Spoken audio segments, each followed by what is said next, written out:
Most of us believe the past is a finished story.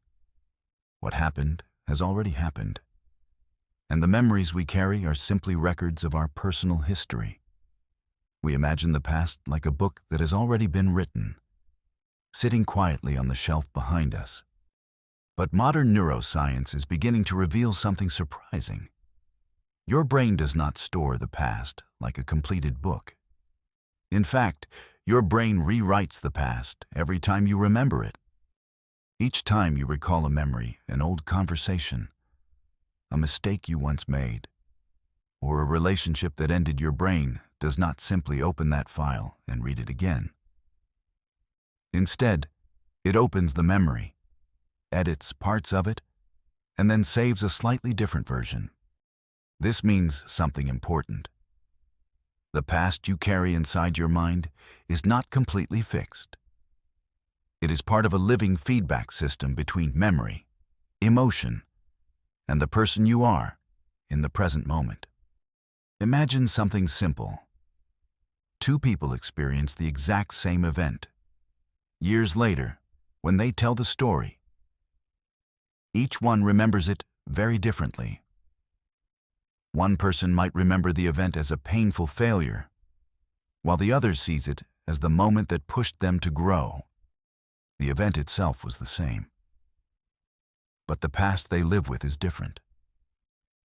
And the difference is not in the event.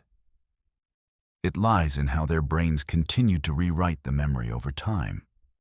In neuroscience, this process is known as memory reconsolidation. Every time you remember something, that memory becomes temporarily flexible, almost like a digital file opened for editing. During that brief moment, the memory can be influenced by your current emotional state, the beliefs you hold about yourself, and the story you tell about your life. Then the brain stores the memory again. But it does not store the original version. It stores the edited one. This leads to an interesting question. If the past is constantly being rewritten, could the way you understand yourself today be quietly shaping your own history? In other words, you may not only be living in the present, you may also be recreating your past, one memory at a time. When we look at this idea through the lens of modern physics, a fascinating parallel appears. In quantum mechanics, systems do not exist in one fixed state until they are observed. Instead, they exist as open possibilities. Only when observation happens does one specific outcome become stable. Human memory seems to follow a similar pattern. When you are not thinking about the past, it simply rests inside the neural networks of the brain. But the moment you focus on it, you begin reshaping it. This has a profound implication. If your brain rewrites the past every time you remember it, then the story you are telling about your life today may be shaping both your past and your future. And that is exactly what we will explore in this video, not through mystical ideas, but through three fields that are slowly converging: neuroscience, modern physics, and the way human beings construct their sense of identity. Because once you understand how your brain rewrites your history every day, you may begin to realize something important. Your past is not a prison. It is simply a draft your brain is still editing.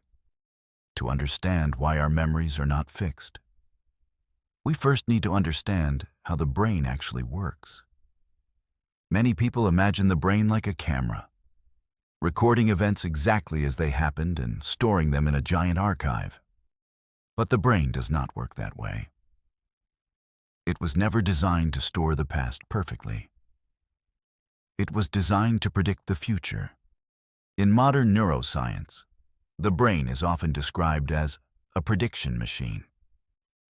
Instead of simply reacting to the world, it constantly builds models about what might happen next. These models help us respond quickly, conserve energy, and navigate a complex environment. But to predict the future, the brain needs one important source of information: the past. Memories exist not only so we can look back at our lives.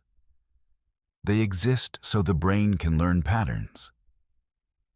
Every memory helps the brain answer a simple question: the last time something like this happened. What happened next? But the world is always changing. Situations change, people change, and we ourselves change over time.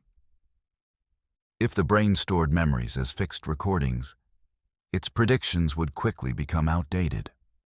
So the brain does something remarkably intelligent. It constantly updates memories. When you recall a past event, the neural network connected to that memory activates again. During that moment, the memory becomes flexible. Scientists call this the labile state. It is a short period where the memory can be updated with new information. New emotions can attach to the memory. New interpretations can replace older ones. And the meaning of the event can shift as your understanding of yourself evolves. Once the recall process ends, the brain stores the memory again. But this time, the memory has been updated to fit the person you are today. This explains why two people can remember the same event in very different ways. It also explains why a memory can feel completely different when you revisit it at different stages of life. The memory itself did not change in the outside world. What changed is the brain's interpretation of it, at a deeper level. This process is connected to identity. Human beings do not simply live through events that happened. We live through the stories we tell about those events. To keep that story meaningful, the brain constantly adjusts memories so they align with how we see ourselves in the present moment. Memory is not just information stored in the brain. It is part of the system that creates the self. Which means every time you remember something from your past, you are not just looking back at history. You are participating in the process of rewriting your own story. And this leads to another important question. If the brain keeps updating memories, what determines which version of the past becomes dominant? To explore that question, we need to look at something even more subtle attention. When we say the brain rewrites memories, a deeper question appears.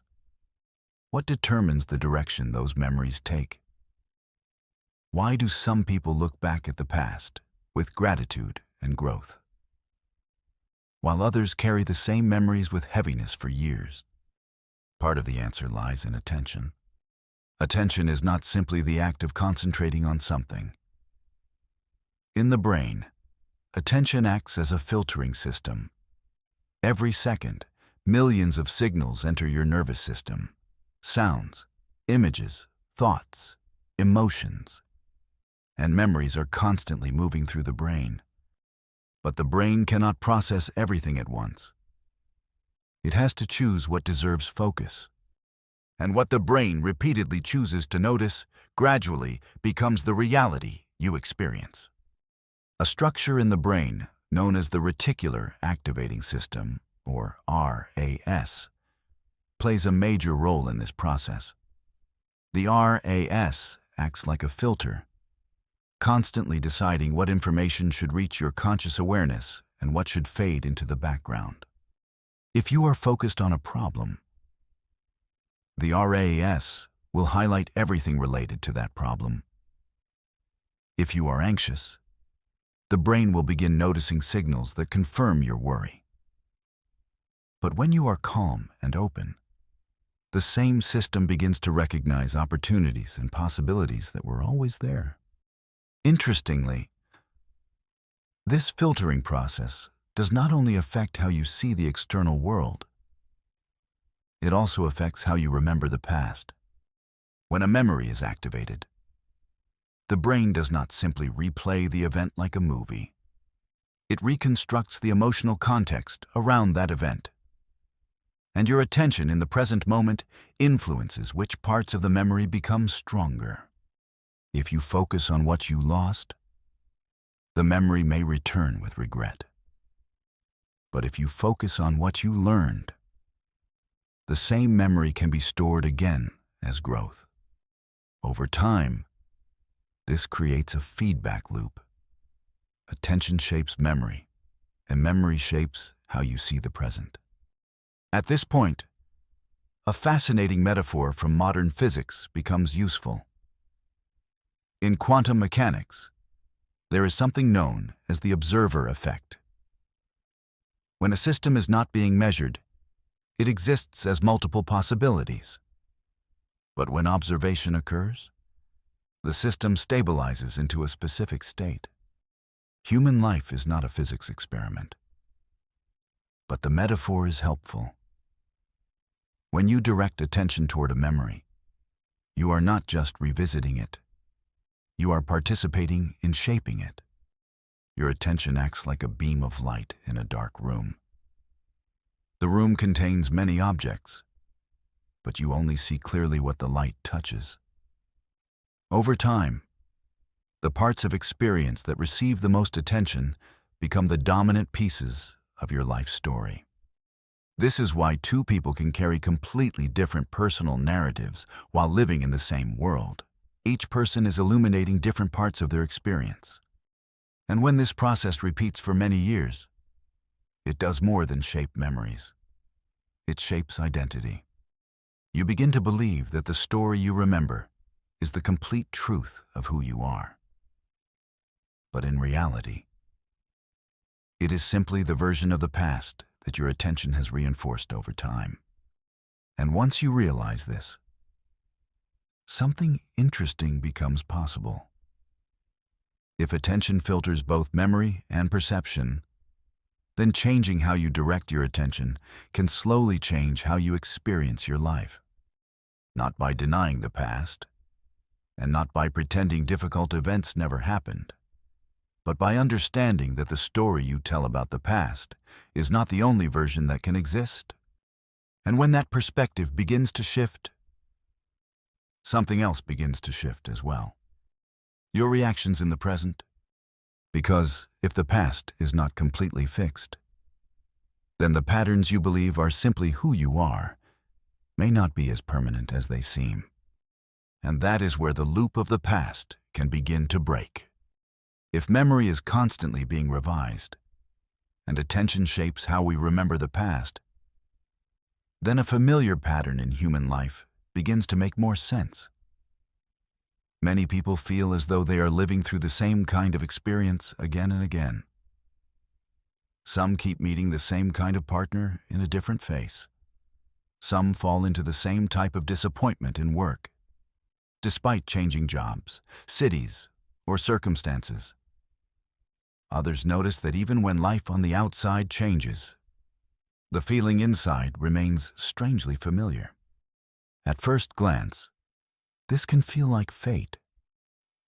But from the perspective of neuroscience, it is often something more understandable. These repetitions are usually the result of neural loops that have been reinforced over time.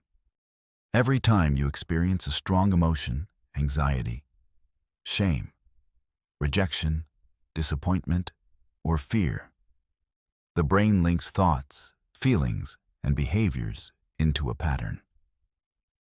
The neurons involved begin firing together, and as neuroscience has shown for decades, neurons that fire together begin to wire together. At first, these networks are not very strong. But when the same emotional response is repeated again and again, the brain starts strengthening those pathways. Over time, they become more automatic, more efficient, and more familiar. The brain even coats frequently used pathways with myelin, a kind of biological insulation that helps signals travel faster and more smoothly. Once this happens, your response no longer feels like a choice. It feels like just the way you are. And this is where the loop becomes powerful. The brain does not ask whether a pattern is healthy, meaningful, or helpful. It only asks whether it is familiar. Familiarity becomes efficiency, and efficiency becomes preference. So when you step into a new situation, the brain quickly compares it to old emotional templates. If something feels even slightly similar to a past wound, a familiar reaction can activate before conscious thought has time to intervene. That is why so many people say, "I always do this," or "I don't know why I keep ending up here." But these loops do not exist only in behavior. They also exist in the stories we tell about ourselves. If for years you have repeatedly remembered the moments that seemed to prove you were not enough, not chosen, not safe, or not worthy, then memory itself begins reinforcing that story. Every time you return to those moments, the brain highlights details that support the existing belief. And because memory is reconsolidated each time, the story starts to feel increasingly solid. Over time, this creates a powerful internal feedback system. Old memory shapes how you interpret the present. Your interpretation of the present reinforces old memory, and both of them together influence how you respond to the future. The loop continues, not because life is punishing you, but because the system is repeating what it has learned to expect. From the outside, life may look like a series of new events, but on the inside, the brain may still be running the same old program. And yet, if we shift from neuroscience to an older spiritual lens, we find a different language describing something remarkably similar. In many Eastern traditions, the repetition of certain life patterns is described through the idea of karma. But karma, in its deeper meaning, is not cosmic punishment, and it is not a mystical reward system. It is a law of cause and effect unfolding through consciousness. It is the tendency of repeated thought, repeated emotion, and repeated action to form a momentum that shapes future experience. In Buddhist thought, these repeated tendencies are sometimes described as seeds planted in the mind. Each reaction leaves an imprint. Each emotional habit strengthens a disposition. And when the same inner pattern is repeated often enough, it begins to shape how reality is perceived and lived. This is not so far from neuroscience at all.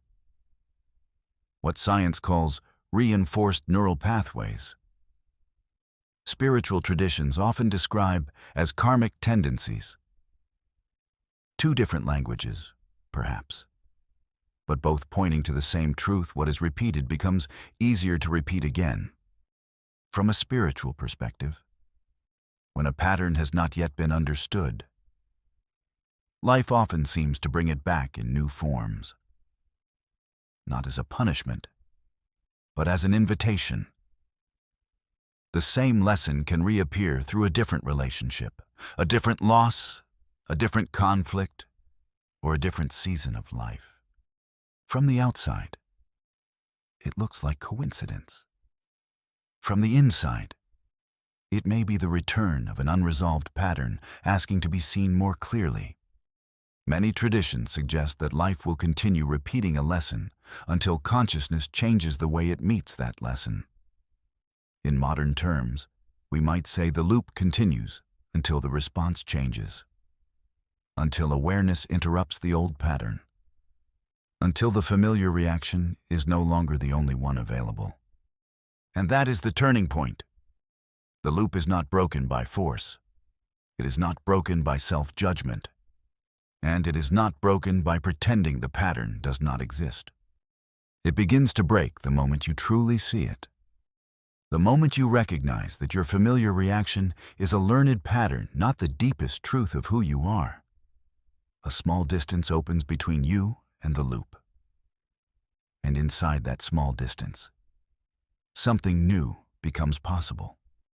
The gap may seem small, but it matters. Because it is often the first place where a new version of your life begins.